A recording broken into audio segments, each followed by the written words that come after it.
Good morning, सुप्रभात, नमस्कार, आदाब दोस्तों। ये है आपका अपना प्रिय आरजे आदि का शम्मुजा मानूस और आपके लिए लेकर आया है आपका मनपसंद प्रोग्राम पॉजिटिव कर्मा। आज एपिसोड नंबर है 257, दिन है बुधवार 20 जनवरी। और दोस्तों ये प्रोग्राम मैं प्रस्तुत कर रहा हूं आपको बेंगलुरु से।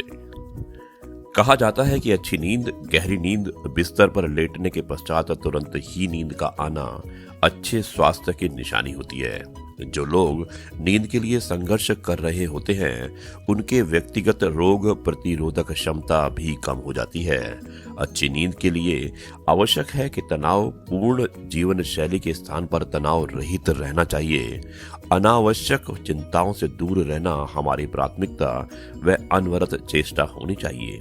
हमारी शारीरिक एवं मानसिक दृढ़ता दोनों ही हमारे रोग प्रतिरोधक क्षमता बढ़ाने के लिए बहुत जरूरी होता है। सभी को मूलतः सकारात्मक विचारों का आदान प्रदान करना चाहिए, क्योंकि नकारात्मक विचार यानी कि नेगेटिव थॉट्स उन लोगों को परेशानी में डाल सकते हैं जिनकी मानसिक दृढ़ता कमजोर होती है। मुश्किल परिस्थितियों का सामना सकारात्मक रहकर ही किया जा सकता है। नकारात्मकता से तो हम लड़ाई को जीतने से पहले ही हार जाते हैं। हमारी जीवन शैली भले ही साधारण एवं सादी हो, परंतु हमारे विचार व मनोबल सशस्त्र, दृढ़ एवं उच्च कोटि के होने चाहिए, ताकि हम अपनी व अपनों की पूर्ण सुरक्षा कर पाएं। दोस्तों सुरक्षित रहिएगा और आप ठीक रहिएगा। यह है आपका अपना प्रिय आरजे आदि का शम्मुजा मानूस और आपके लिए लेकर आया है आपका मनपसंद प्रोग्राम पॉजिटिव कर्मा। ऊंचा होने का गुमान और छोटा होने का मलाल मिथ्या है। खेल खत्म होने के बाद शतरंज के सभी मोहरे एक ही डिब्बे में रखे जाते हैं। आरजे आदि कश्यप, मुंबई चा मानूस। दोस्तों कोशिश करो जिंदगी हर लम्हा अच्छे से गुजरे। जिंदगी रहे ना रहे मगर अच्छी यादें जरूर रहती हैं। आरजे आदि कश्यप, मुंबई चा मानूस। और आज मैं आपको एक स्पेशल बात बताने वाला हूँ। आज का विशेष जो है वेडनेसडे विशेष, उसका शीर्षक है मैंने एक फूल से कहा। दोस्तों सुनिएगा इसे। कल तुम मुरझा जाओगे, फिर क्यों मुस्कुराते हो? व्यर्थ में यह ताजगी किसके लिए लुटाते हो? फूल चुप रहा। इतने में एक तितली आई, पल भर आनंद लिया और उड़ गई। एक भोरा आया, गाना सुनाया, सुगंध बटोरी और आगे बढ़ गया। एक मधुमक्खी आई, पल भर भिन भिनाई, पराग समेटा और झूमती गाती चली गई। खेलते हुए एक बालक ने स्पर्श सुख लिया, रूप लावण्य निहारा, मुस्कुराया और खेलने लग गया। तब फूल बोला, मित्र क्षण भर को ही सही, मेरे जीवन ने कितनों को सुख दिया। क्या तुमने भी कभी ऐसा किया? कल की चिंता में आज के आनंद में विराम क्यों करूं? माटी ने जो रूप रंग रस गंध दिए, उसे बदनाम क्यों करूं? मैं हंसता हूं क्योंकि हंसना मुझे आता है। मैं खिलता हूं क्योंकि खिलना मुझे सुहाता है।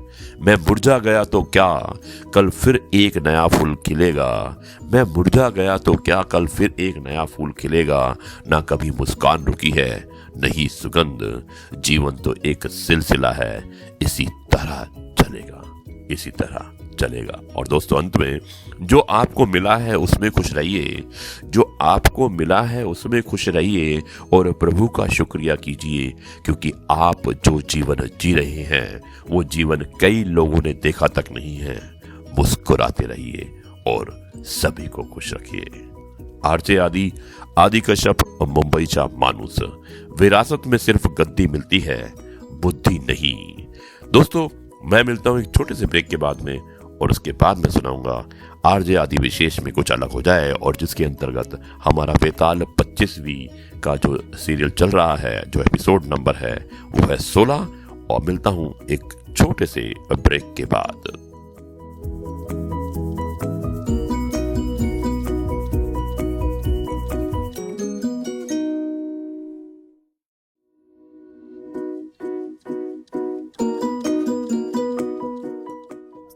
जी हाँ दोस्तों, एक बार फिर आपका अपना प्रिय आरजे आदि कश्यप, मुंबई चा मानूस और आपके लिए लेकर आया है आपका मनपसंद programme positive karma. Episode number है 257, 20 जनवरी बुधवार का दिन और जगह है बेंगलुरु। आज का आरजे आदि विशेष कुछ अलग हो जाए और उसमें कहानी है जिसका शीर्षक है सबसे अधिक त्यागी कौन। सुनाता हूं मैं इस कहानी को बेताल 25 के आधार पर। मदनपुर नगर में वीरवर नाम का राजा राज किया करता था। उसके राज्य में एक वैश्य था जिसका नाम था हिरण्यदत्त। उसने मदन सेना नाम की एक कन्या थी। एक दिन मदन सेना अपनी सहेलियों के साथ बाग में गई। वहां संयोग से सोमदत्त नामक सेठ का लड़का धर्मदत्त अपने मित्र के साथ आया हुआ था। वो मदन सेना को देखते ही उससे प्रेम करने लगा। घर लौटकर वो सारी रात उसके लिए बेचैन रहा। अगले दिन सुबह वो फिर भाग गया और मदन सेना वहां अकेली बैठी थी। उसके पास जाकर उसने कहा, तुम मुझसे प्यार नहीं करोगी तो मैं प्राण दे दूंगा। मदन सेना ने कहा और जवाब दिया कि आज से 5वें दिन मेरी शादी होने वाली है, मैं तुम्हारी नहीं हो सकती। वो बोला, मैं तुम्हारे बिना जीवित नहीं रह सकता। और ये सुनकर मदन सेना डर गई। बोली, अच्छी बात है, मेरा ब्याह हो जाने दो, मैं अपने पति के पास जाने से पहले तुमसे मिलने जरूर आऊंगी। वचन देकर मदन सेना डर गई। उसका विवाह हो गया और जब वो अपने पति के पास गई तो उदास होकर बोली, आप मुझ पर विश्वास करें और मुझे अभय दान दें तो मैं एक बात कहूं। पति ने विश्वास दिलाया तो उसने सारी बात कह सुनाई। सुनकर पति ने सोचा कि ये बिना जाए मानेगी तो नहीं, रोकना अब बेकार है, इसलिए उसने उसे जाने की आज्ञा दे दी। मदन सेना अच्छे अच्छे कपड़े पहनकर और गहने पहनकर चली गई तो रास्ते में उसे एक चोर मिला। उसने उसका आंचल पकड़ लिया। मदन सेना ने कहा, तुम मुझे छोड़ दो, मेरे गहने लेना चाहते हो तो ले लो। चोर बोला, नहीं, मैं तो तुम्हें चाहता हूं। मदन सेना ने उसे सारा हाल कह सुनाया। पहले मैं वहां हो आऊं तब तुम्हारे पास अवश्य आऊंगी। ये सुनकर चोर ने उसे छोड़ दिया। मदन सेना धर्मदत्त के पास पहुंची। उसे देखकर वो बड़ा खुश हुआ और उसने पूछा, तुम अपने पति से बचकर कैसे आई हो? मदन सेना ने कहा और सारी बातें सच बता दी। धर्मदत्त पर उसका बड़ा गहरा असर पड़ा। उसने उसे छोड़ दिया। फिर वो चोर के पास आई और चोर भी सब कुछ जानकर बड़ा प्रभावित हुआ और वो उसे घर पर छोड़ने आया। इस प्रकार मदन सेना सबसे बचकर पति के पास वापस आ गई। पति ने सारा हाल कह सुनाया तो बहुत प्रसन्न हुआ और उसके साथ आनंद से रहने लगा। इतना कहकर बेताल ने विक्रम से कहा कि हे राजा, बताओ, पति धर्मदत्त और चोर इनमें से कौन अधिक त्यागी है? राजा ने कहा कि चोर।